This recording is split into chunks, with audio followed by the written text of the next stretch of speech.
पिछले 2 साल से एक तकड़ी बात मैं सुन रहा हूं और देख रहा हूं किताबों में, अखबारों में, मीडिया में। तकड़ी बात यह है कि भजन लाल जी के राज में भाजपा की सरकार मान लो एक भी पेपर आउट नहीं हुआ। ये बड़ी गर्व की बात है। मेरा ये शॉर्ट्स या रील वायरल कर सको तो क्या पता वायरल कर देना, भजन लाल जी तक पहुंच जाए और उनको ये भी ऐड कर देना ये लाइब्रेरी वाले बच्चे हैं, बढ़ा देना पद, हम आपकी प्रशंसा कर रहे हैं। वो मिट्टी है जो हर बार बेरोजगारों के लिए, वंचितों के लिए और पीड़ितों के लिए बाहें फैलाई रखती है और हम यहाँ थोड़े चले आते हैं। जब भी हम तकलीफ में होते हैं, जब भी हम दुविधा में होते हैं, इस जगह पर हम आने से अपने आप को रोकते नहीं हैं।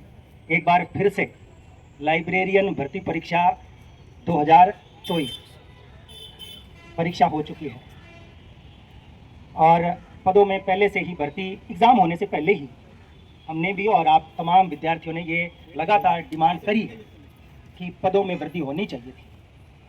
एग्ज़ाम से पहले हो जाती तो भी अच्छी बात थी, लेकिन एग्ज़ाम के बाद भी, क्योंकि बहुत सारी भर्तियों में, जैसे मैं ये कागज़ पढ़ रहा था, बहुत सारी भर्तियां हैं जिनमें एग्ज़ाम होने के बाद भी, क्योंकि नियम यही है पुरानी भर्तियों पर 50% वाला, पदों में वृद्धि की जा सकती है। सरकार क्योंकि युवाओं को अपने पक्ष में करने के लिए लगातार प्रयास करती है, कोई भी सरकार हो जाए, शुरू में इनकार करना और बाद में धीरे से पुचकार करके अपना बना लेना, ये सरकारों का नियम होता है।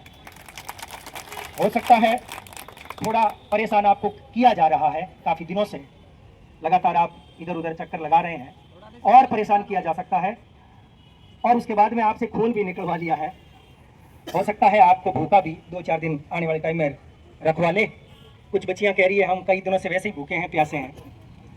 देखो भैया, अपने हक के लिए लड़ना पड़ता है, खून से कागज पर अपनी मांग को उकेरना भी पड़ता है, सरकारों से भिड़ना भी पड़ता है। अंततः जो जीत प्राप्त होती है उस जीत का आनंद ही कुछ और होता है। मैं निश्चित तौर पर ये कह सकता हूँ कि आपको आपका हक भी मिलेगा और आप जो लड़ाई लड़ रहे हैं, इस लड़ाई को लड़ने का आनंद और मजा दोनों भी आएगा जब समय धीरे से आपकी ओर आ जाएगा। अभी आपको और ज़्यादा मेहनत करनी है, खुद को ताकतवर बना करके, अपने आप को मजबूत करके सरकार में चाहे कहीं भी जाना पड़े, मंत्री से मिलना हो, सरकार में किसी और व्यक्ति से, प्रशासन में किसी नौकरशाह से मिलना हो, सबसे मिलो जो आपका काम कर सकते हैं। किसी भाई अपने को तो पदों की वृद्धि से मतलब है, हमें आम खाने हैं पेड़ ना गिनने, हमें राजनीति नहीं करनी। हम राजनीति करेंगे तो फिर बड़ी समस्या हो जाएगी, फिर और ज़्यादा दिक्कत हो जाएगी, तो हमें करनी नहीं है। हम विद्यार्थी हैं और जैसे ही आप, हमारी मांग ये है कि हमारे पदों में वृद्धि कर दीजिए, हम हमारी नौकरी करेंगे, सेवा करेंगे, लोगों के कल्याण, जन कल्याण के लिए हम काम करेंगे। और इसी भावना को सरकार को मानना भी चाहिए और आपके पदों में वृद्धि कर देनी चाहिए। 50% पदों की वृद्धि हो जाए तो मुझे नहीं लगता सरकार पर कोई बड़ा वित्तीय भार आ जाएगा। यहाँ आप पशु परिचर हो, जेल प्रहरी हो, ऊर्जा वगैरह, संस्कृत सेकंड ग्रेड वगैरह, फर्स्ट ग्रेड, इनमें सब में जो भी है, खूब सारे मैं देख रहा हूँ, इनमें पदों में लगातार वृद्धि हो रही है। तो निश्चित तौर पर सरकार को मंथन करना होगा, सरकार को आपकी बात को मानना होगा, लेकिन आपको मनवाने के लिए लड़ाई करनी पड़ेगी, लड़नी पड़ेगी। आज आप इतनी संख्या में आए हो, ये तो काबिले तारीफ है। लाइब्रेरियन पोस्ट जो है आज से 4-5 साल पहले, जैसे कोरोना से पहले की बात करूं, तो इस भर्ती को ज़्यादा लोग सीरियस नहीं लेते थे। लोगों ने, जैसे कईयों ने बाहर से डिप्लोमा कर रखा था, चाहे वो साइंस का हो चाहे आर्ट का हो, वो घुस जाते थे। आजकल बड़ी ईमानदारी से खूब मेहनत करके बच्चे डिप्लोमा भी करते हैं और तैयारी भी करते हैं और एग्जाम भी देते हैं। हाँ, ऊंट के मुंह में जीरा, यानी आजकल लाखों बच्चे एग्जाम देने पहुंचते हैं और पदों में भर्ती मैं कहता हूं बहुत ही कम। तो निश्चित तौर पर अन्य भर्तियों वाली बात को ध्यान में रख के हमारे यहाँ राजस्थान में स्कूलों में, कॉलेजों में लाइब्रेरियन की आवश्यकता पड़ती रहती है। बहुत सारे पद आज भी रिक्त पड़े हैं, तो उन पदों को भरने के लिए सरकार को कार्रवाई करनी चाहिए। युवाओं को आप यदि इस प्रकार का मौका देंगे तो निश्चित तौर पर अंतर चुनाव, उपचुनाव होने जा रहा है, तो युवा एक बार फिर से आपकी तरफ वोट फेंक देंगे, उसमें कोई दिक्कत नहीं है।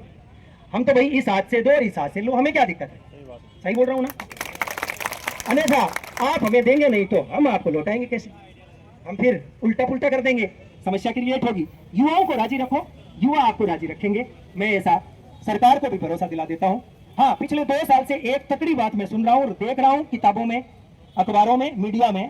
तकड़ी बात यह है कि भजन लाल जी के राज में भाजपा की सरकार मान लो एक भी पेपर आउट नहीं हुआ। ये बड़ी गर्व की बात है। मेरा ये शॉर्ट्स या रील वायरल कर सको तो क्या पता वायरल कर देना, भजनलाल जी तक पहुंच जाए और उनको ये भी ऐड कर देना, ये लाइब्रेरी वाले बच्चे हैं, बढ़ा देना पद, हम आपकी प्रशंसा कर रहे हैं। और निश्चित तो है कि बात जाति तो है, कान के आसपास जाति है, लेकिन वो कान के अंदर जाने के बाद वो उस पर गौर कब करेगा? वो गौर कराने के लिए हल्ला करना पड़ेगा, और हल्ला आप कर ही रहे हो और करिए, जोर जोर से करिए, लगातार लोगों से मिलिए और ये एप्लीकेशन ठोकते रहो, बार बार दो, तो अंततः निश्चित है आपको सुखद दिन भी आएंगे, खुशखबरी भी मिलेगी। आज करवा चौथ का व्रत बहुत सारी बच्चियों ने यहाँ पे भी रखा है। राजस्थान में बहुत सारी और बच्चियां जो आ नहीं पाई, उत्तर दक्षिण पूर्व पश्चिम बहुत सारे राजस्थान के 41 जिले हैं, वहां पर बैठी हैं, वो इंतजार कर रही है, वीडियो देख रही होंगी। हमारे इतने इकट्ठे हो, आप भाषण दे रहे हैं, बहुत सारे लोग उनको सुन रहे हैं, हम क्या बात कर रहे हैं, वो भी वहां तक पहुंच रही है। वो भी तो उम्मीद बनाए रखी है, उनकी उम्मीदों को भी हमें बनाए रखना है। वो हमारे साथी है, किसी कारण से नहीं आ पाई, लेकिन अगली बार वो आपके साथ, जब भी आपको जरूरत पड़ी, मान लो सरकार नहीं चाहती और आपको आवश्यकता पड़ी, तो निश्चित तौर पर वो वहां पर बैठी हुई हैं और वो बैठे हुए हैं, मतलब लड़के लड़कियां दोनों ही। वो मैं उनसे उम्मीद कर रहा हूं आप अपने भाइयों का साथ देंगे, इनके साथ मिलकर के कंधे से कंधा मिला करके चलेंगे। कहते हैं अकेली अंगुली कुछ नहीं कर सकती, ज्यादा से ज्यादा टेढ़ी होकर के घी निकाल लेगी, लेकिन जब ये अंगुलियां ऐसे बन जाती है तो उसमें अलग ही ताकत होती है। मुक्का मारो दांत तोड़ सकते हो। तो आप में ताकत कब होगी, आप में शक्ति